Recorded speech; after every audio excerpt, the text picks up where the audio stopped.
lain, waktu takbiratul ihram sebut Allahu Akbar tu sebut saja ku solat fardu zuhur. Yang tu saja yang wajib.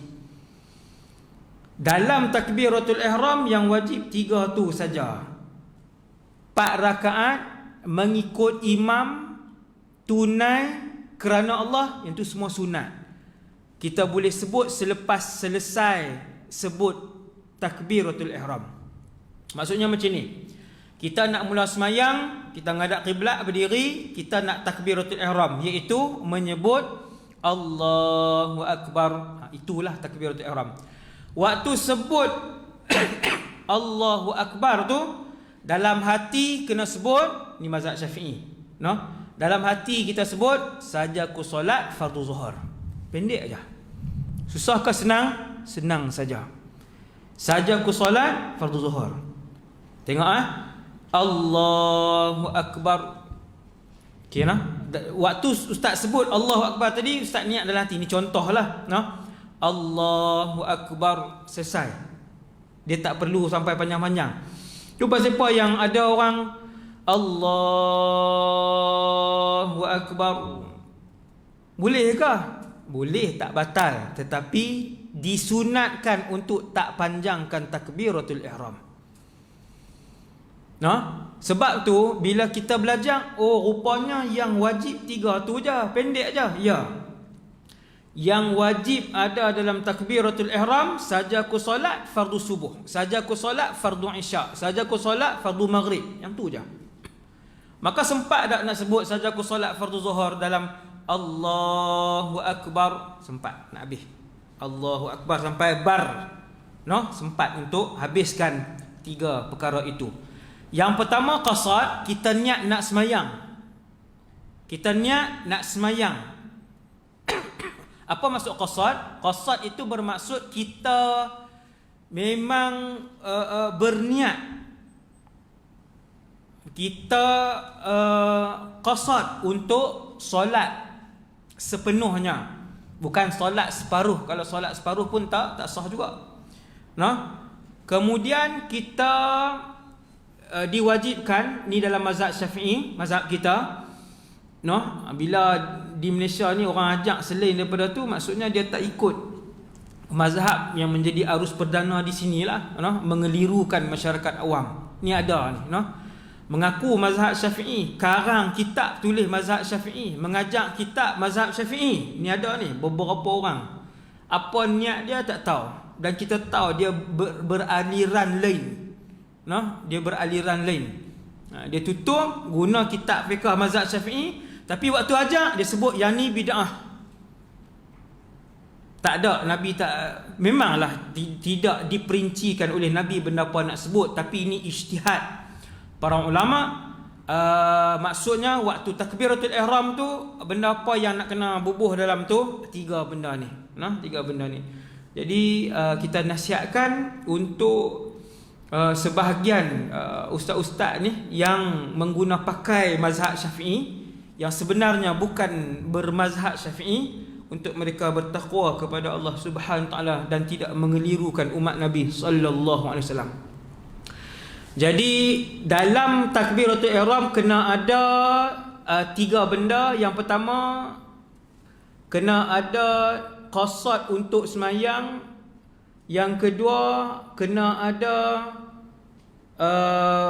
jenis fardu ataupun sunat tadi ni. Yang ketiga, jenis solat tadi. Itu 3 benda tu. Yang tu yang dinamakan qasad, ta'arrud, ta'yin tadi. No? Okey, selesai. Cara mudahnya, kalau tak faham hak tu, saja ku solat fardu subuh. Yang tu kena ada dalam takbiratul ihram. Kemudian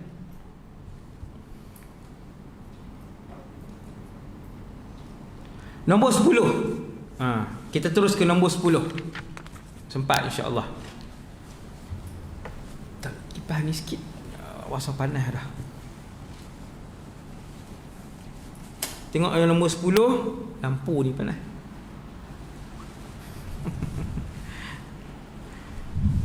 Sunat makmum bertakbiratul ihram mengiringi takbiratul ihram imam. Yang ni penting.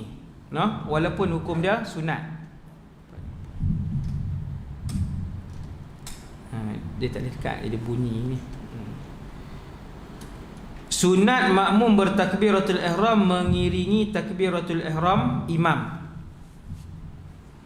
Macam ni. Yang ni kita dah sebut dah semalam. Yang ni pengajian kita yang ke berapa tau? 2 ke 3. Okey. Yang ni kita dah sebut dah bab ni semalam, iaitu bila imam selesai Allahu Akbar, maka makmum terus Allahu Akbar. No? Kalau makmum lambat, sah tak semayang dia? Sah, tak ada masalah. Dia lambat 2 minit pun tak apa, no? Semayang dia tetap sah, tetapi dia terlepas ganjaran takbiratul ihram bersama imam. No? Dalam kitab-kitab fiqh dia tulis tajuk tu takbiratul ihram bersama imam, walaupun bukan kita takbiratul ihram serentak dengan imam. Makmum takbiratul ihram bila imam selesai Allahu Akbar, imam selesai, kita pun makmum Allahu Akbar. Yang tu dapat fadilat. Kita tengok, disunatkan bagi makmum segera bertakbiratul ihram sebaik sahaja selesai imam mengangkat takbirnya, supaya ia ni makmum mendapat fadilat takbiratul ihram. Kerana tersebut di dalam sebuah hadis, ni penting, barang siapa yang menghadiri takbiratul ihram, siapa yang dapat takbiratul ihram 40 hari, ditulis baginya 2 kelepasan, bara'atun minan nar wa bara'atun minan nifaq. Nabi kata siapa yang boleh mendapat takbiratul ihram 40 hari bersama imam, dia mendapat 2 kelepasan. Yang pertama kelepasan api neraka, yang kedua kelepasan daripada sifat munafik. Tuan-tuan, nak dapat 40 hari takbiratul ihram senang ke susah? Susah. Sebab apa? Sebab ada masa tidur terlajak, ada masa makan terlajak, ada masa sembang terlajak, ada masa mesyuarat terlajak, ada masa masak terlajak waktu. Tak sempat takbiratul ihram dengan imam. Para sahabat Nabi radhiyallahu anhum sangat berjaga-jaga dengan takbiratul ihram bersama imam. Apa maksud takbiratul ihram bersama imam? Maksudnya imam Allahu Akbar, makmum Allahu Akbar. Itu mendapat fadilat takbiratul ihram. No? Dia sembahyang jemaah ada banyak fadilat. Fadilat takbiratul ihram, fadilat saf, fadilat mengaminkan bacaan imam, fadilat, banyak fadilat. Fadilat 27 kali ganda, fadilat 27 kali ganda, fadilat berjemaah, macam-macam fadilat. Antara fadilat yang sangat besar ialah fadilat bersama imam takbiratul ihram. Hadis ni hadis yang sangat penting, hadis sahih ni untuk diamalkan. Seorang sahabat Nabi ni disebut dalam ni, telah tersebut dalam kitab Syarhus Syihab, diriwayatkan ada sekumpulan pencuri telah mencuri 400 ekor unta dan 40 orang hamba sahaya milik Abu Umamah Al-Bahili. Kemudian datanglah dia menemui Rasulullah dalam keadaan duka cita. Maka ditanyanya oleh Rasulullah sallallahu alaihi wasallam, dari apa yang menduka citanya, sedih pasal apa ni? Lalu Abu Umamah pun bagi tahu kepada Nabi apa yang berlaku. 400 ekor unta hilang, 40 hamba abdi. Maka Nabi pun sebut, aku agak engkau berduka cita kerana luput engkau daripada takbiratul ihram, mengiringi takbiratul ihramku. Ku tu ialah takbiratul ihram Rasulullah. Bila Abu Umamah, pemilik unta dan hamba abdi ni, dia macam cerita kat Nabi, muka dia macam sedih. Nabi kata, oh ingatkan sedih sebab terlepas takbiratul ihram bersama aku. Maka jawab Abu Umamah Al-Bahili radhiyallahu anhum, ya Rasulullah, terlepas takbiratul ihram lebih berat daripada kehilangan seluruh ekor unta lebih berat daripada kehilangan 40 orang hamba yang dicuri itu, ya Rasulullah. Maksudnya sahabat nak bagi tahu melalui perbualan ini, Nabi memang ajak para sahabat mai semayang awal. Ada banyak kelebihan datang solat berjemaah awal. No? Sebab tu imam bila dia nak jadi imam, beralih belakang, suruh makmum betulkan saf, tengok dulu makmum ready tak ready. Tengok dulu makmum ready tak ready. Tengok dulu makmum ready tak ready. Kalau ada makmum yang sedang berjalan, kira-kira dalam 50 meter, dia imam jangan mula lagi satgi terlepas takbiratul ihram orang hak sedang berjalan tu. Sebab mengikut tafsiran dan huraian ulama-ulama Asy-Syafi'iyah, yang ramai pakar hadis di dalam mazhab Syafi'i ini, sangat ramai pakar hadis, depa kata takbiratul ihram ni kalau imam dah Allahu akbar, lepas tu makmum pi buka suis, dia pergi jalan belakang, dia buka suis kipas, lepas tu dia mai balik, terlepas takbiratul ihram. Tak dapat. Kan? Takbiratul ihram ni maksudnya habis imam akbar, dia pun Allahu akbar. Setelah imam bar habis sebut akbar. Bukan serentak dengan imam tau. Satgi dia kata, ustaz, saya nak pahala yang lebih besar. Apa dia? Nak bagi takbiratul ihram sama dengan imam, batal semayang. Kalau siapa takbiratul ihram sama dengan tok imam Allah, dia pun Allah sama akbar, serentak, batal solat makmum tadi. Kemudian nombor 11. Saya masa lagi 5 minit saja. Kita ada lagi 11, 12. Hukum makmum yang was-was pada bacaan Fatihah. Yang ni ringkas je, kita tak baca semua sebab bawah tu dia masuk agak susah sikit, agak berbelit sikit. Dia banyak benda yang berbelit. Penterjemah kitab pun Syekh Zakaria ni, penterjemah ni, beliau sendiri menghazafkan beberapa masail yang munaqid, yang agak munaqidah, yang agak rumit. Ni saya tengok bawah tu dia agak rumit. Kita ambil yang utama, yang umum. Itu pun ramai yang tak tahu. Jika makmum was-was dalam bacaan Fatihah dan belum sempurna membaca Fatihah, imam rokok, dia nak buat apa? Dia mai awal. Makmum ni mai awal takbiratul ihram dengan imam. Habis imam waladdallin amin, dia pun mula baca Fatihah, imam pun bismillahirrahmanirrahim, qul huwallahu ahad. Yang makmum tadi bismillahirrahmanirrahim, alhamdulillahirabbil alamin. Was-was, dia ulang balik bismillahirrahmanirrahim. Maka saat lagi imam lam yalid walam yulad walam yakul lahu kufuwan ahad, dia baru duduk Ar-Rahmanir Rahim, Maliki Yaumiddin. Apa dia nak buat? Jika makmum was-was dalam bacaan Fatihah dan belum sempurna membaca Fatihah, imam rakaat dah, maka lazim ia menyalahi, membelakangi imamnya. Maksudnya makmum tadi dia kena habiskan Fatihah. Kerana menghabiskan Fatihahnya, tak ada masalah apalah, dia habiskan Fatihah dia. Kita kat tu cukup. Bawah tu dia agak munaqid sikit. Kemudian kita tengok nombor 12. Makruh berimamkan kepada orang was-was. Tu imam yang was-was. Tu imam yang jenis was-was ni, dengan perbuatan dia, tindakan dia was-was.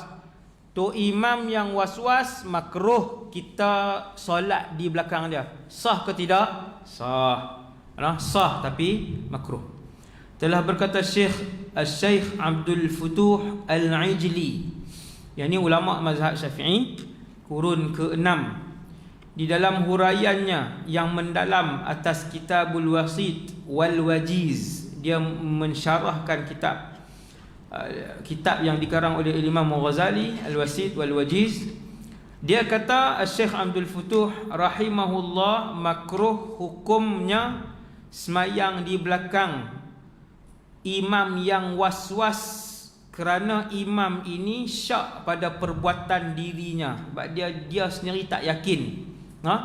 Dia sendiri tak yakin. Tadi kunut ke tak tahu kan. Dia boleh lupa dan was-was macam tu. Dan jika berwas-was makmum pada takbiratul ihram yang menyebabkan gangguan kepada orang lain. Ini masalah yang kedua. Jika berwas-was makmum, tadi masalah pertama, apa hukum semayang di belakang imam yang was-was? Makruh. Ini masalah kedua, jika makmum was-was pada takbiratul ihram sehingga menyebabkan gangguan orang lain daripada para makmum, haram hukumnya. Maka haram. Dia duk Allahu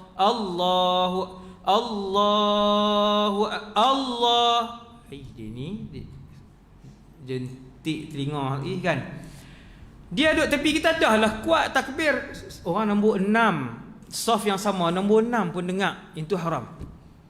Sebab selalunya yang was-was duduk takbir banyak kali ni sebab dia nak perhabis saja ku solat fardu zuhur 4 rakaat mengikut imam menghadap kiblat tunai. Tu yang 6 kali 3 kali sebut tu tak habis, Padahal dalam takbiratul ihram yang wajib 3 aja. Sajaku solat fardu zuhur, sajaku solat fardu subuh, Allahu akbar, sikit tu aja. Sajaku solat fardu isya. Habis bar 4 rakaat mengikut imam tak apa, nak habiskan. Tunai kerana Allah Taala, sunat dihabiskan waktu tersebut. Jadi makmum yang was-was takbiratul ihram sampai mengganggu-ganggu berkali-kali orang lain yang duduk di sebelah, hukumnya haram. Seperti mana duduk ia berkata-kata berhampiran dengan orang semayang. Sama macam orang semayang, mereka duduk sembang tepi tu sampai dengar. Yang orang semayang tu boleh dengar hak tu duduk sembang apa. Haram. Hati-hati Ni yang duduk melepak dalam masjid. Saya sampai hari ni, bukan hari ni lah, ni banyak minggu dah tak pergi Jumaat kan, 2 minggu dah tak pergi Jumaat. Waktu kita duduk pergi semayang Jumaat tu, yang dibenarkan kapasiti penuh masjid, mengikut keluasan masjid tu, masuk masjid orang lain duduk semayang, hak duduk sembang di belakang tu, orang tua-tua bukan budak-budak menyembang, ganggu orang semayang dengan sembang dia, hukumnya haram, berdosa orang tu. Sebab apa? Sebab kalau ganggu orang semayang dengan baca Quran pun hukumnya haram, apatah lagi ganggu orang semayang dengan bersembang, lagilah berdosa. Nombor 13 dan yang terakhir untuk tengah hari ni, yang terakhir, hukum memanjangkan takbiratul ihram. Yang ni kita dah habaq dah kan. Apa hukum Allahu akbar? Sah ke tak semayang dia? Jawapannya sah. Dia panggil yang tu mad at-ta'zim. Mad at-ta'zim ini bukan di dalam ilmu tajwid. Dia bukan dalam ilmu tajwid. Yang ni dalam ilmu seni percakapan Arab. Dia ada mad ta'zim, dia ada mad tabri'ah, bukan tajwid ni. Tajwid paling panjang 6, tapi dalam seni percakapan Arab, seni intonasi Arab, intonasi bercakap Arab, dia ada sampai 12 harakat, 21 harakat Arab. Allahu akbar dibenarkan. Mad at-ta'zim untuk panjangkan. Dan dalam mazhab kita yang paling afdal, terbaik 2 harakat. Takbiratul ihram, Allahu akbar, cukup. Tu macam mana ustaz? Panjang nak masuk dan tak perlu panjang-panjang pun. Yang perlu sajaku solat fardu subuh, yang tu saja, pendek saja. Disunatkan bagi imam dan makmum janganlah memanjangkan mad pada takbiratul ihram, dan hendaklah imam, itu hukum yang pertama. Imam dan makmum jangan panjangkan mad. Dan yang kedua, imam kena sebut takbiratul ihram dengan kuat, dan bukan saja takbiratul ihram, dan segala takbir. Kat sini dia tulis takbir intiqalat, takbir pindah rukun, imam kena sebut dengan kuat. Jangan imam Allahu akbar, sami Allahu liman hamidah, Allahu akbar. Orang 180 orang dia duk buat suara tersangkut goli di tengkung ni kan. Allahu Akbar. Allahu Akbar. Lah kali di belakang ada hak rokong, ada hak yang tidal, ada yang sujud dan sebagainya. Imam kena sebut takbiratul ihram, takbiratul intiqalat dengan suara yang nyaring. Adapun makmum sekadar mendengarkan takbiratul ihram itu di telinga dia sahaja. Walhamdulillahirabbil alamin wa sallallahu ala sayidina Muhammad wa ala alihi wasallam. Takat tu dulu, kita akan sambung yang ke-14 insya-Allah. Subhanakallahumma bihamdik asyhadu an la ilaha illa anta astaghfiruka wa atubu ilaik. Assalamualaikum warahmatullahi wabarakatuh.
Kemudian tetapi tidak direbut oleh manusia.